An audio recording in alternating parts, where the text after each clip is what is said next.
नमस्कार, मी रिद्धी म्हात्रे. बातमीपत्रामध्ये आपल्या सगळ्यांचं स्वागत. जय महाराष्ट्रच्या सगळ्या परिवाराकडून तुम्हा सगळ्या प्रेक्षकांना गुढीपाडव्यानिमित्त मी खूप खूप शुभेच्छा देते. आणि आता बातमीपत्राची सुरुवात करूयात. अशोक खरात प्रकरणामध्ये एक महत्त्वाची अपडेट समोर आलेली आहे. गृहमंत्री देवेंद्र फडणवीस यांनी कारवाईचे आदेश या सगळ्या प्रकरणामध्ये दिलेले आहेत, अशी माहिती विश्वसनीय सूत्रांनी दिली आहे. 2 आठवड्यापूर्वीच फडणवीसांनी हे आदेश दिलेले होते. फडणवीसांनी पोलीस महासंचालकांना कारवाईचे आदेश दिल्याची माहिती समोर आली आहे. मुख्यमंत्री आणि गृहमंत्री फडणवीस यांनी 2 आठवड्यापूर्वीच संबंधित प्रकरणामध्ये लक्ष घातलेलं होतं.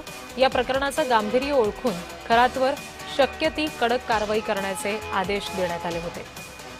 प्रतिनिधी मनोज दयाळकर या संदर्भात आपल्याला आणखी तपशील देत आहेत. मनोज.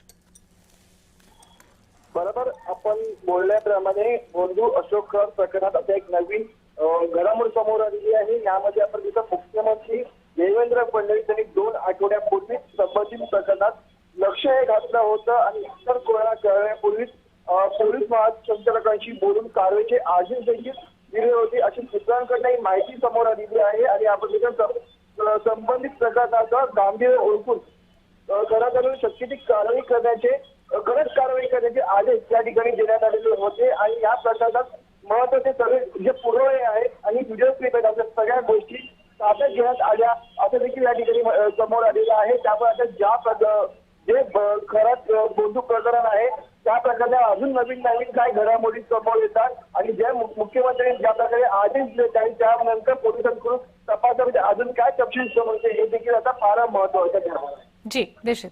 मनोज, धन्यवाद सगळ्या तपशिलांसाठी.